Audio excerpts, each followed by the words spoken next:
Kekerasan di perguruan tinggi kedinasan yang terus berulang tak cukup direspons dengan evaluasi.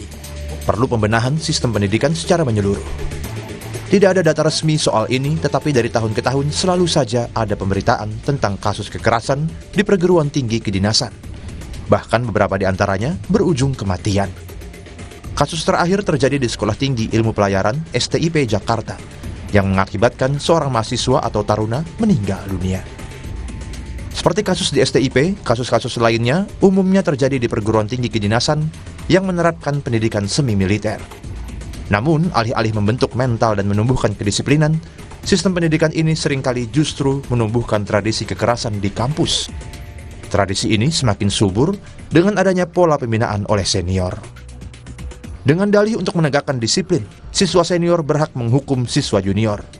Dalam praktiknya, hukuman yang diterapkan berupa hukuman fisik, baik itu pukulan maupun bentuk kekerasan fisik lainnya. Relasi kuasa yang tidak seimbang akibat budaya senioritas yang kaku dan hierarkis menyebabkan tidak ada perlawanan ketika hukuman itu dilakukan.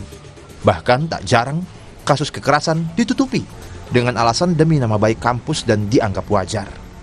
Evaluasi yang dilakukan beserta sanksi hukum pidana terhadap pelaku ketika hukuman fisik tersebut berujung kematian ternyata belum membawa perubahan. Kasus demi kasus kekerasan yang berujung kematian terus terjadi di perguruan tinggi kedinasan. Kasus di STIP Jakarta tersebut juga bukan kali pertama. Pada tahun 2017 juga terjadi kasus serupa di perguruan tinggi kedinasan yang berada di bawah naungan Kementerian Perhubungan tersebut. Berulangnya kasus kekerasan yang berujung kematian STIP Jakarta tersebut mengingatkan kita pada kasus serupa di Institut Pemerintahan Dalam Negeri atau IPDN. Pemberitaan tentang kekerasan bahkan berujung kematian di IPDN beberapa kali mewarnai pemberitaan di media massa. Berpijak dari kasus yang terjadi pada tahun 2007, Kementerian Dalam Negeri yang menaungi IPDN mengubah manajemen perekrutan mahasiswa dan menghapus pola pembinaan oleh senior. Namun, ini juga belum membawa perubahan yang signifikan.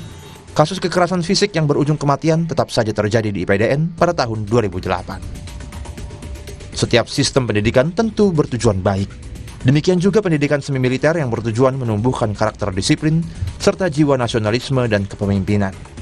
Pertanyaannya, apakah penerapan sistem pendidikan ini di perguruan tinggi kedinasan sudah sesuai dengan tujuan itu?